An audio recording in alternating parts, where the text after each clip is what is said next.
Unsure what I recorded. Just gonna say, unfortunately, hot side's coming off. I have to replace the motor mounts, and it looks like something awful without just pulling the manifolds and stuff. It's not gonna be that bad. Just one of those things. I gotta pull all this stuff off and just put this stuff on. Yes. No one's gonna do it for you. I unbolted this. Wow. I unbolted this to pick up the oil pan. I almost have all the motor mount stuff out. It has not been cool. We have this one almost out. Check this thing out. You think that was the problem? I have to like knock this loose with a little mini sledge, I think. But yeah, that, you know, it might give you an issue supporting and dampening the motor. New? New? My passenger side. Let me share something. When I took this manifold off, spark plugs were hand tight. When I took these nuts out of these studs, they were hand tight. So we have to remedy that this next installation. Up the stairs. I have everything back together. Turbo's on. Wastegate's bolted up to recirc.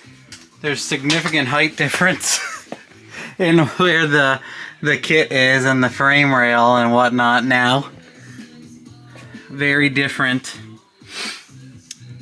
The 4-inch downpipe no longer goes into the frame rail.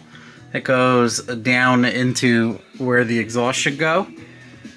For hammering out the motor mounts and the turbo kit and all of that stuff, I'm going to reward myself with a simple wiring project.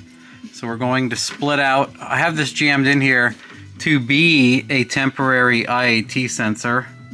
So this tells it it's like 77 degrees.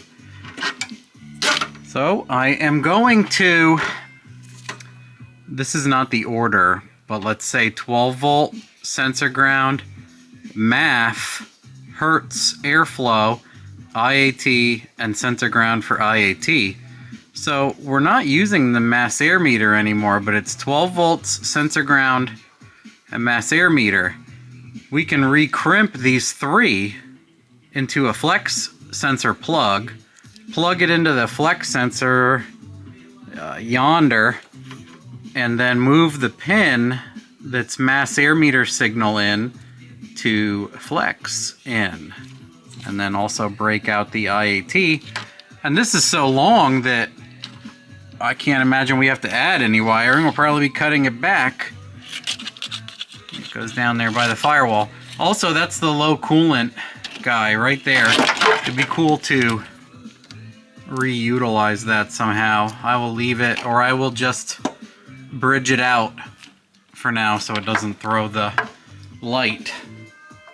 Whoa, that wore me out, dudes. That motor mounts, pulling everything back apart, doing the motor mounts. Oh, it definitely needed to be done. Look at this, every time you use impact gun, I just sweep it into a pile so I can get back under.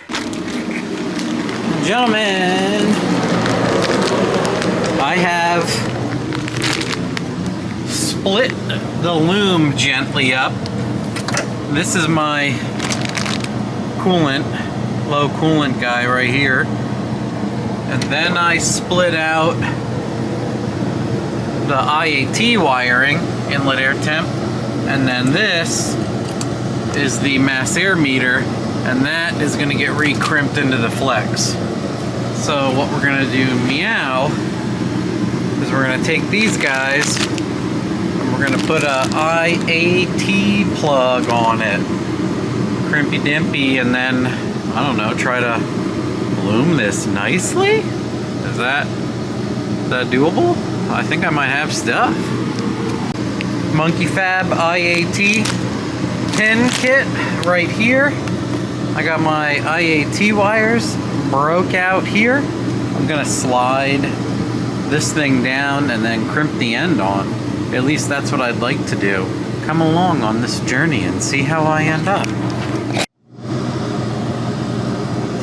This guy I was able to wrap and crimp and shrink very nicely. So now I will do the flex sensor next, and I believe I have the map sensor. I could crimp that guy also. These and more on this old 2500. These are all nicely loomed. I have to tape up down there. Nice little breakout coolant if I ever want to do that again. Flex, IAT, nice amount of room, whatnot. Now we just have to remember what we're doing next. The map sensor. The map sensor. This stuff's done. The map sensor and new plug. I can lay in there and throw up on myself. I crimped on the Gen 4 guy. Please hold while I put down things I'm gonna drop that I want to use in 5 seconds. So I crimped that guy on, and then shameless plug, I sell these adapters, and you can thread the Gen 4 sensor in, and whatever 1/8 inch port you want on the back. So I was just gonna isolate it to that guy. Nothing special, nothing crazy. Maybe I'll even do injectors if I'm feeling froggy. Well, I'm moving the MAF wire. I gotta move it over to the blue connector, but I peeled back so I can pull this down, but it's short and all these others are longer. So if I go to move these, this one's always gonna be under tension. So I'm going to extend this one and crimp another guy on there so I can come down and pin in nicely.